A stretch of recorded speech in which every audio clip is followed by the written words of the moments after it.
आपको कराऊंगी वही एक्सरसाइज आपने करनी है। Okay guys, so let's get going.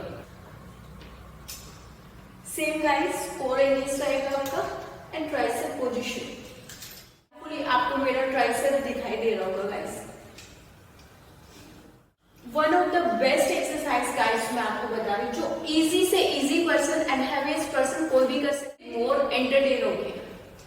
Very good. Main होता है गाइस आपकी एल्बो। आपकी एल्बो यहां से नहीं हिलनी चाहिए, अप एंड डाउन।